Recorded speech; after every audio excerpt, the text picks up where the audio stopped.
Hey, what's up, YouTube?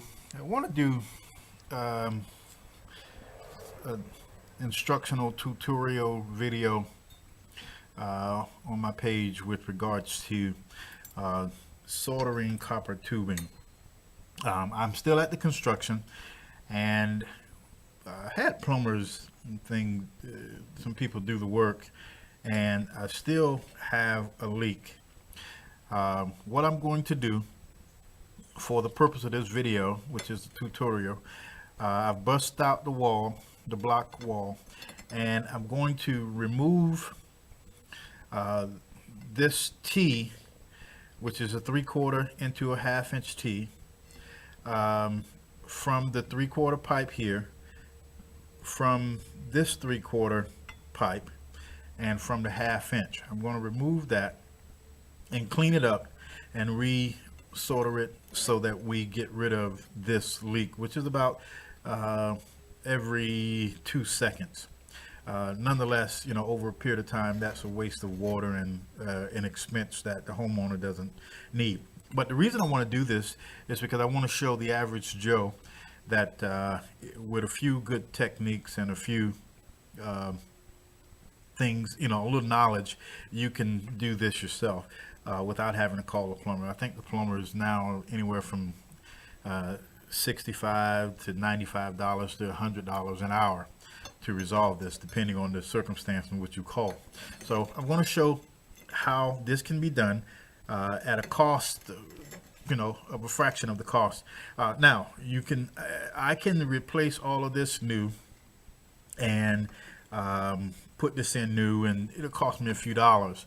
But for the purpose of those who are the home, who are the do-it-yourselfers, who I'm going to reuse these and show you that we can reuse these if they're not all banged and dinged up or have any kind of breaks in the copper material. So I'm doing it for the purpose of a learning lesson, and also I need to have it done, so I decided to just video the process, and hopefully we can share some information as well. All right, so pull up a chair and continue on, and we'll start the demonstration. All right, in doing this kind of work, a couple things you're going to need. Number one, you're going to need the butane or MAP gas. It's probably best. You can do it with the blue or the yellow, which is MAP. MAP just gets a little hotter than the blue can, and you can buy them at your local Home Depot or hardware supply. I like this one because this is a self-ignition source. You push this and ignite that, and it'll ignite on its own. Otherwise, you can use this nozzle, which you'll need a lighter to ignite that. You also are going to need some copper. You're going to need solder. And you want to have a lead-free solder because you don't want to be drinking lead. I don't know if they sell lead solder still, but you're going to need one that says lead-free. I have a various variety of wire brushes because I'm going to, as I said, I'm going to clean the copper off and to reinstall. Now, if you're going to do it new, these are not used, but they don't look new because they've been in my plumbing bag for a number of years. But you'll need, if you're going to put it in new, you're going to need new couplings and whatever the configuration of the plumbing job that you're going to be doing. Also, you're going to need some paste.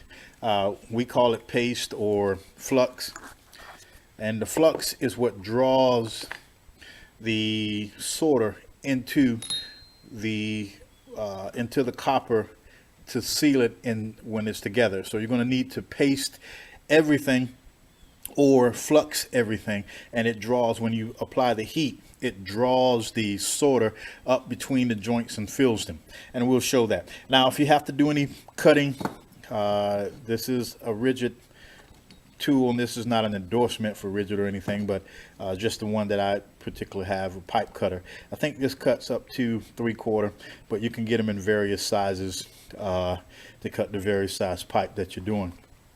Now, I should say that the larger the pipe, the more heat that you want to have. But because we have 1/2 inch and 3/4 MAP gas, or the blue gas, if you have the blue cylinders, would work fine. These are, as I said, a variety of pipe cleaners. This goes up to 3/4 inch, and you will clean it, I'll show, and 1/2 inch clean the inside, or 3/4 clean the inside of the units, like that, like so. And one thing that's not here is emery cloths, and I'll show you a trick with regards to to cleaning inside the fittings. If you want to clean the inside of the fittings, I'll show you a trick that you can use emery cloths and a piece of steel or bolt and some tape, and you can create like a little wire wheel to clean. Also, I have my drill, because I'm going to at the little tool that I mentioned, I'm going to show you how to do that as well. All right, let's get started. All right, one of the first things you want to do is you want to shut off the water at the main. As you can see, the water is on, and you want to shut off. If you have a main valve, you have to find that, shut it off, and then you have to drain the system.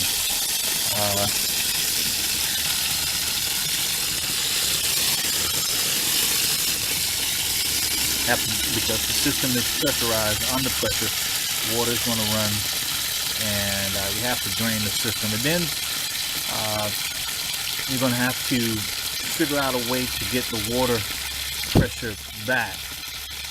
Water drains to the lowest level. Fortunately, the work that I'm doing is higher than this, or water level that sets at the lowest level. The work that I'm doing is higher than this, so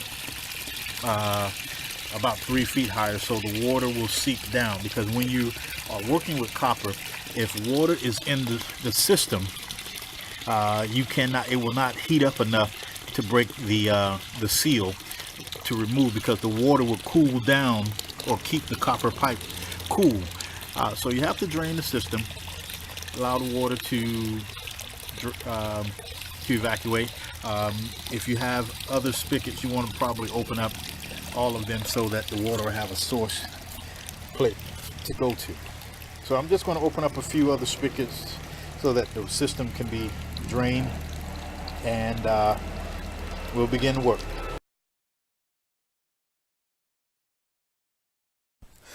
Okay, it'd be good if you had an assistant to help you. A couple of things I didn't mention at the work location. Because you're dealing with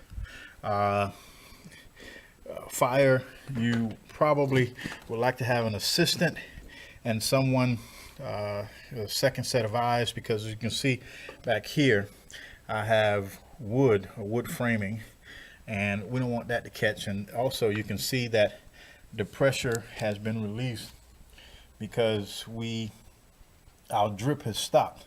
You're going to need something to handle the hot piping. What I have is a set of channel hook pliers long, so that we can release them. And maybe if you have a rubber mallet, when it gets hot and you want to break the copper fitting away from the joint, that will probably work as well.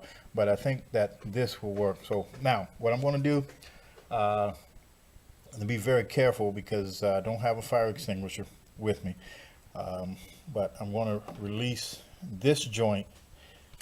Let me point at it. I want to put heat on this and release this top of the T from this particular joint. Let's pull that up, and then I'm going to break this one from the 1/2 inch out, and then break it up, and then we will start, show you how to do that. As I mentioned, fire extinguishers would be good. I'm sorry about the light, but fire extinguishers would be good if you have the process, if you have the combustibles behind the wall or the area that you're working in.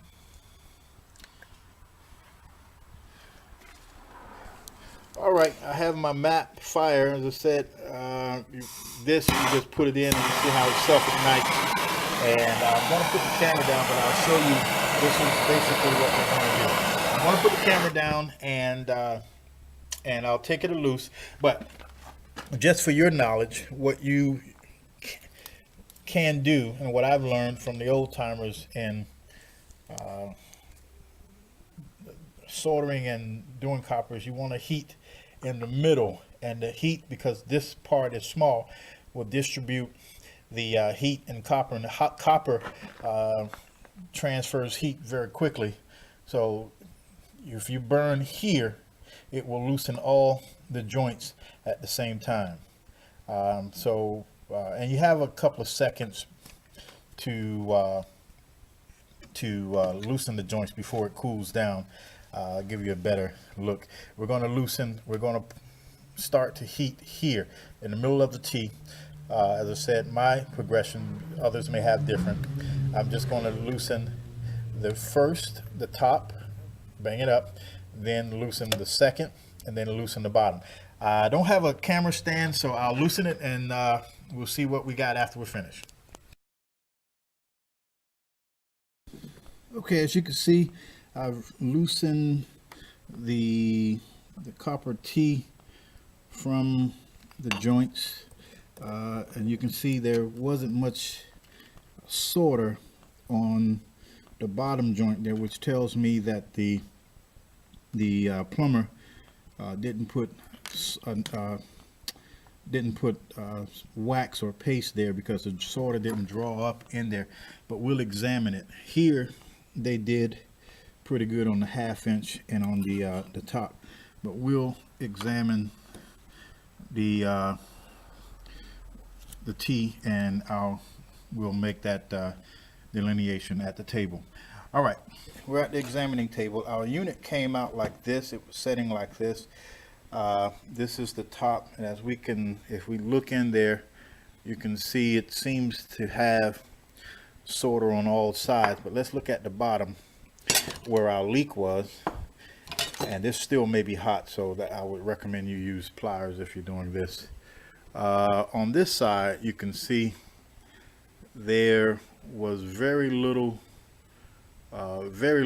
paste in there, which is indicative of where our leak was, because this is the front, and you can see there's no wax there, so no solder was pulled into that area there. So what they did was, when they put the piece on, they waxed it but didn't wax it enough, and on the front we didn't have a leak, so you can see how the paste is on all the edges. Well, maybe we would have had one there where the copper color is, but we're going to fix all of that and put this back on. Now, as I said, you could have easily avoided this process by going to Home Depot or any of the hardware supply store in your area and bought another T, which is a 3/4 into a 1/2 inch. And you could have bought that. The 3/4 is from top to bottom.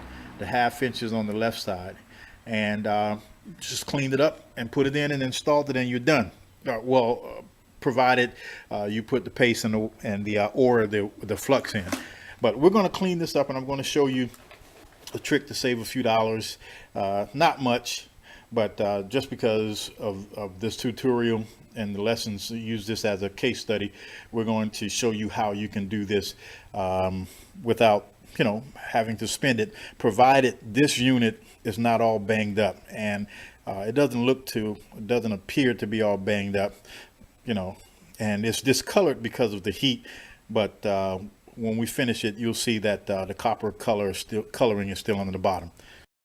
To clean it, what we're going to do is we're going to use a myriad of processes, one of which, on new copper, you can use a wire wheel like this and clean out and just score the inside wall on the new copper, and that should be ready to paste and then resolder. But because this is old and has I won't say old, it's been used, I'm going to do a few things to clean up the copper on the inside, to score it up a bit, and to get it ready. I will be using this wire tool. Probably use a couple more wire brushes that I have to clean up on the outside and the edges and in the work zone. And then this is the tool that I made, which is a little some emery cloth you can buy from a plumbing supply, again, hardware store. And I put it on a piece of steel that I had around and taped it and turned the drill in reverse, and it'll be a tool that I can score and clean the insides of the fitting as well, and that'll rough it up and give it a really clean fit, so that when we paste it, the solder will draw up into the joint, so that we won't have that leak. Now, as I said, we see here this part did not take flux at all, so that's why it was like this, if you remember. So the leak was in the front. So if we turn it upside down, we see that area is void of any flux. Didn't draw in there because it probably didn't have paste on it, but the top and all points was good, and the 1/2 inch was pretty good as well, but we have a section there. So I'm going to clean this out with my little wheel and try to clean it. But now, an alternative to this, again, as I said, if you have money, you can go to the parts store and get a polishing kit with a grinding rock and just softly grind on the inside. But you know, this is an option for those who want to save a few dollars. They can put a piece of emery cloth on a piece of steel, or a bolt, and create a little wheel and a little grinding rock, and that's what I'm going to do. And I'll clean the inside, and I'll show you the finished results of those. Let me give you an example of what we're trying to avoid. Now, you won't get it all clean. That is acceptable how that is. That's clean. And clean around. But you see these little babbits here, the little babbits where the solder has sort of clumped up. Those are the things that we want to grind down. We want it to be smooth, because if you don't smooth it out when you insert your pipe, now I know that the flux will work. It could work, but potentially it could work. But we don't want to have the problem, because those create channels for water to seep out. So we are going to emery cloth and sand those down. If you need, you can get your torch, heat those up, and let the solder leak out. But we're going to emery cloth it and get those out. Okay, with a little elbow grease, we have finished our fitting. Now, this was how it was. This was the front portion. The T sat like this, because remember, our investigation showed that the top was not leaking and it was pretty good. The front had some concerns, but we've corrected those. And this was I'm sorry, the 1/2 inch had some concern, but we've corrected those. But this was how our fitting sat down on the system, and it was leaking from the front here, the front bottom. So we've cleaned it out, and this is just, again, to show you could have avoided this whole process by just buying a new copper fitting, putting it on and installing it, and you're done. But before the purpose of this tutorial and this lesson and investigation of why we have a leak, we just went ahead to show that we can use the fittings again, and we'll display, you've seen the before, and hopefully the after effect will be that we don't have a leak.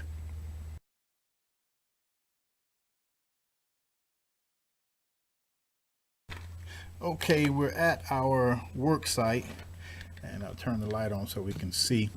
If you have space, you can use this tool, which inserts around the tubing and just spin until it's cleaned. So since we don't have space to do that, let's see if I can get a better picture. You see this is a 1/2-inch hole that can be inserted over the 1/2-inch pipe, and you just work in. This is the 3/4 hole, and you would clean it on that. But since we don't have the space, what we have is our drill, wire drill, and we're just going to clean as much we can around and the back and the front. Around the back and the front on the top, and try to get it as much as the spent solder off as possible, and do the same all our connection points. And just while we're here, remember we had the leak here. Now we see that there no solder was drawn there, and that's why it leaked. All right, I got the generator on to give us some light. Hope you can see that I've cleaned off all of our pieces.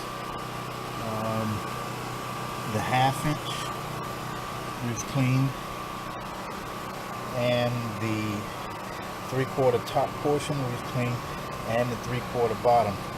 I have a few pieces that I want to do a little better and see if I can get dry. As I said, we were using a myriad of tools. My cordless drill, and just go around the tool and clean it this way until we can clean it sufficiently. Okay, I have everything staged up. I have light, and I'm going to try to do this. As I mentioned, the first thing we want to do is to use our paste. There may be a brush that comes with yours, and you want to paste the inside fully.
As I said, we want to get our lead-free solder, and what I'm going to do, I'm going to solder the top, the sides, and the bottom. And what I would do is bend your solder like so that you can get behind and just draw it and pull it around on the edge. Do the same for the top and the same for the bottom. Heat will draw it to the solder.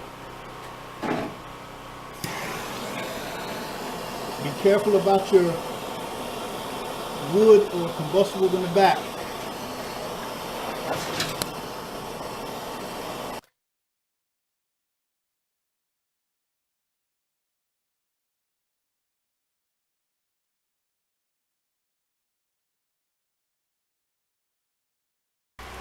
Okay, we've pressurized the system, meaning that we put water into the system. Let's go test and see what our connections look like.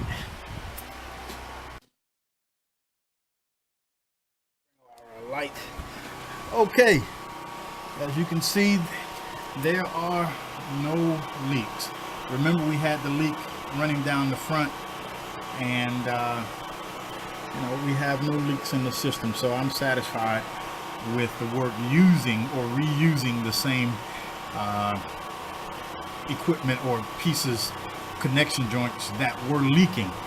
As we said, we diagnosed that our leak was because the first installation, which was not me, the first installation didn't have enough solder. Let me get the light.